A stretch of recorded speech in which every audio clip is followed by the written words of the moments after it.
Well, hello parents, Chris Garata here again. I am very glad to be with you this week to discuss parenting and how we can help support each other during this quarantine. And as inspiration, I thought I would just confess to you all that I can't stand this quarantine. I don't like it. I don't like being away from all of you on Sunday mornings. I don't like my kids wearing face masks to school. I don't like having to plan and not plan and all kinds of things that we're having to do. And yet, it is what it is, right? We are where we are. The world is the way it is. And we can, bemoan all of this. Or we can be grateful that we actually get an opportunity to perhaps do something new. I am a frustratingly eternal optimist, and I think that this quarantine has given us the chance to ask questions we may not have asked before, and to perhaps even begin habits we wish we had had before this quarantine happened. And so to that end, today I'm going to be talking about what it's like to find sacred space and to create some rituals at home. We are all raising kids in some form or fashion, some of us very young, some of us much older, but we all are responsible for some young people in our lives and actually in our homes. And so I want to visit this idea of creating a church in your home, creating a sacred space in your home, and doing so regularly and habitually so that while we cannot be physically together at this church building, we can still nurture and raise up that sense of the spiritual and the divine and the holy and the sacred in these children that we love. And so I'm going to begin by discussing some values about creating ritual space. Now, there have been a number of articles written recently about people, adults, parents like us, who are trying to replicate the spiritual sacred space that they've lost in the quarantine at home with their children. But let's be honest, it is really hard to do more than we absolutely have to do, right? And church has, for good or ill, been perceived of as something that we don't always have to do. It's nice, we should do it. I would love for that to be a bit better. I think that it would be good for all of us to think of church as something that we have to do, but that's a different topic. We'll talk about that later. Instead, I think we can just be honest that church is one of those things that for most of the people around us, even if they like the idea of church, they want their kids to go to church, church practice has always been when it fits, right? If there's soccer practice on a Sunday, well, maybe we'll skip church. Or if we're having a really nice time at the lake, maybe we'll skip church. Or if we get a chance to travel somewhere, we'll skip church. And so when we're here in Dallas and we don't have other things, then we'll go to church. I will say, just as a bookmark, we could do better than that. And maybe the quarantine is an opportunity for us to actually do better than that, because we can't travel quite as much as we would like. Perhaps because we can't have play dates or athletic practices or you name it as much as we would like, maybe we can make a bit more space for the sacred in our homes. So I'm going to start with stuff I like, which is data. In a 2018 study, a Pew Research study showed that among adolescents who attended regular church services at least once a week, their once-a-week attendance was associated with greater life satisfaction, lower probabilities of drug use, greater frequency of volunteering, and fewer lifetime sexual partners. That's a really interesting idea, that regular church practice, regular church attendance is actually correlated with a number of qualities of life I think we'd probably all like for our children to have. Greater life satisfaction, yeah, that sounds good. Lower probability of drug use, yes, sign me up. Greater frequency of volunteering, which would be wonderful for all of us because it reminds us of our humility and helps us be grateful for what we have. And fewer lifetime sexual partners, hey, win-win. Church is good for our souls. Church is good not only for us, but for our children. I think we all know that because a study 3 years ago found that U.S. adults surveyed who attend church at least once a month say resoundingly, more than 80%, that the number one reason that they attend church at least once a month is to give their children a moral foundation, to become better people, and to find comfort when times get tough. You see, I think the given here is that if you're watching this video, you of course believe that church is a good thing for your kids and for you. But I think more broadly, in our culture, church has some very good effect on us, a positive impact. Yes, there is this desire to ascend and transcend the daily realities, the daily mess in our lives. But I think if we just kind of strip away what I would call aspirational, there is an actual utility to church. It does help us become better people. We are reminded that we are worthy. We are reminded that we are loved. We are reminded that we are not alone. We are reminded that it's not all about us, and on and on. And that kind of anchor and rootedness and confidence helps us as people in our lives and will definitely help our children as they grow up. So here's where the rubber meets the road. I'm going to assume, because I'm talking, I'm going to assume that we all agree that church is a good thing, that we are watching this video and actually connected to St. Michael because we do agree that church is good not only for us, but for our children, for our entire families. And now in this quarantine, we find that we just can't physically be here. And it can feel like a loss. Now, the good news here is that I have seen, I can't even tell you, countless pictures of people in their own homes with their kids worshiping with us on the big TV, church in the morning, and it's wonderful to see. I love getting those texts and emails of pictures of kids marching around the coffee tables and maybe relaxing with their parents, listening to a sermon or a story. It's wonderful. I want you to keep doing that. And I hope that you all know that experiences for our younger children, like the Joy Mass, are still available every single week, and the music is great and the stories are great. And for our older kids, there are opportunities for you to do things like worship just on Sunday morning service, live, 9 and 11, and also plug into Bible studies and story times from our great ministry team here at St. Michael. But there is more that we can do. I was reflecting on how Nicole and I have kind of created some sacred space. Part of what we do every night is we say prayers around our dinner table. And I will tell you this story because I love this. One of our longtime, very active members died of cancer a couple years ago. She was brilliant and amazing. And as she was going through her end-of-life process, I was able to sit around her bed with her kids and tell stories. And one of her kids told the story of going through some old papers in the attic and looking at letters and notes and things like that they had written over the years. And they referenced dinner time prayers and how they rotated between the three kids. And I said, well, how did you rotate between the three kids? Well, they took whatever the date was, divided it by 3, and then each one of them represented either an even division or with a remainder of 1 or with a remainder of 2. And depending on whatever they divided that date by, that's who gave the prayer.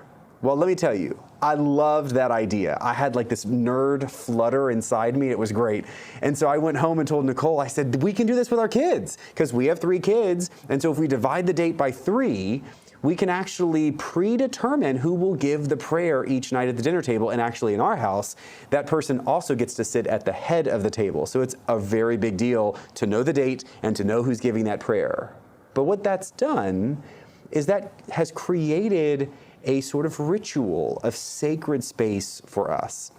And in fact, we've taken it a step farther where we put candles out on the table and the person who is leading the prayer actually gets to light the candles, gets to kind of set the space, say the prayer, and it's become part of the ritual for us every day, reminding us every day of God's presence and hopefully reminding us of our gratitude for what God has given to each one of us. Now, I know in this quarantine, being creative, being generative can feel exhausting, right? we are all, in our own unique ways, just making it work, holding it together, right? Many of us are going to work or maybe working from home. Many of us are managing digital school in some way, or kids with face masks or whatever. It's not normal, and I hope it doesn't last too much longer, but one way or the other, most people, most of the time, feel a bit tapped out. So I'm not going to suggest that you create some kind of Pinterest board of all kinds of sacred ideas for home, but instead offer a resource for you to do stuff at home. So first off, I want to discuss the idea of ritual. Ritual sounds like a very churchy word, and it is, but ritual is something that makes great sense for us. I think we can all agree, most people prefer predictability. They yearn for consistency. And we in the church world call predictability and consistency ritual. All a ritual is something that you expect, something that you can grow to rely on, something that gives you comfort, gives you a rootedness, gives you that stability that, especially in this weird quarantine, we all really need. And believe me, our children need it more than we do. And so, my invitation to you this week is to find moments in your week where you can create consistency that works. That could be prayer at the beginning of a meal, lighting a candle, and then having a prayer. That could be prayer at bedtime, right? Where you are able to discuss, especially with younger children, discuss a little bit about their day, maybe even ask really good, easy questions like, was anyone sad today? Did anyone get hurt today? Or if there's anyone in your family who may be sick, and then actually create a ritual of praying for people, actual intercessions for people in your life who need those prayers most.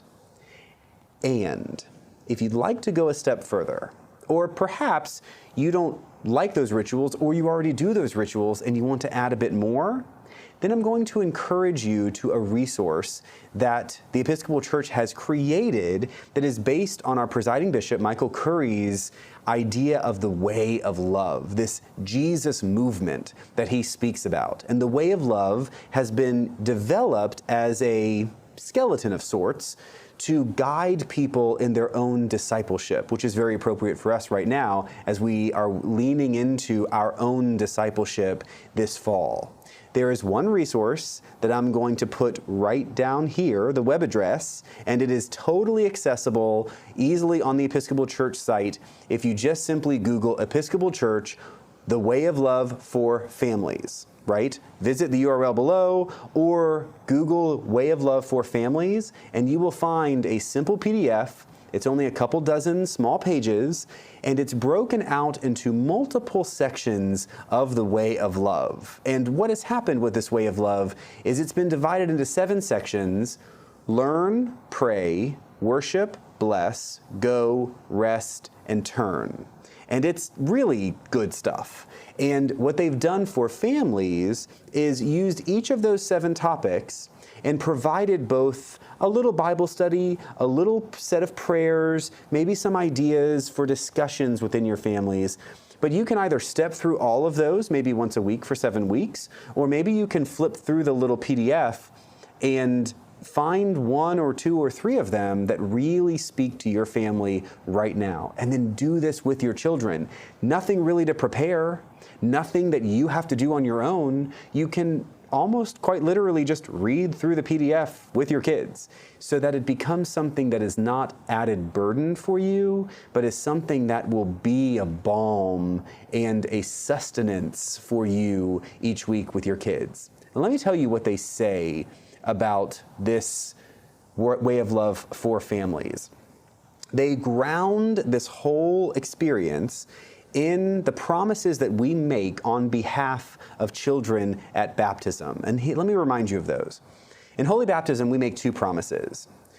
We answer the question, will you be responsible for seeing that the child you present is brought up in the Christian faith and life? And will you, by your prayers and witness, help this child to grow into the full stature of Christ? And in that baptismal service, parents and godparents answer, yes, we will do these things. We will be responsible that they're brought up in the Christian faith and life, and we will, by prayers and witness, help the child grow into the full stature of Christ. The first promise is about responsibility. We live this out by introducing our children to the stories of our faith, the teachings of Jesus, and by following practices such as prayer and generosity and service to others. The second promise commits parents and godparents like us to practicing their own faith, which gives witness to the love of Christ and helps our children grow in their faith. Now, even if you have some of these disciplines already, adding a little bit more in this time of quarantine is going to be such a gift to you and your children. As you go through this PDF, I hope that you will use it as a guide for the work that you do with your children and will keep connected to St. Michael. We've got things like joy in our Sunday services. We've got Bible studies that go on each week like mine on Wednesdays. And we've got moments like readings and other Bible stories that our ministry staff produces each week that I hope you will take advantage of. We are in this for a bit. Unfortunately, as infection rates just refuse to decline, we may be doing this for months and months more. And that I do not mean for that to feel bad. I just mean it as a reality check. This kind of faith life is far too important to just let go for months and even a year plus, hoping that we will be back together in this physical building. Instead, you can find ways to bring the sacred and the spiritual to your home, not disconnected from your church, but absolutely rooted in your church. I hope that all of you have been finding ways to do this over these last few months, and I know that you can do even more, and when you do more, it won't feel like a weight. It won't feel like a drain. It won't add to your exhaustion. I know you will find that as you do a bit more each week, you will be refilled and refueled for this life that we share. So I send you many blessings, and I would love to close with a prayer together as we continue through this new reality together. Let us pray. God, we give you thanks that you have given us the skills and abilities and blessings to be able to raise children up to know you and to love you. May you bless each of us with strength and courage, with clarity that even though life is not as we hope it would be, that we have everything we need.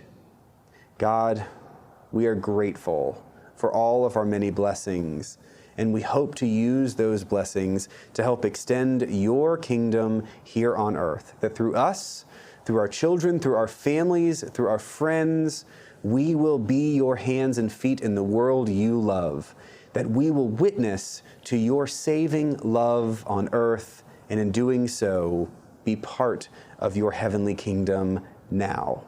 All this we ask in Jesus' holy name. Amen. May you all be blessed over these next weeks and months. May you find good rituals in which to root yourselves and your children, and know that you and your children are loved. You are not alone, and we walk together. God bless you all.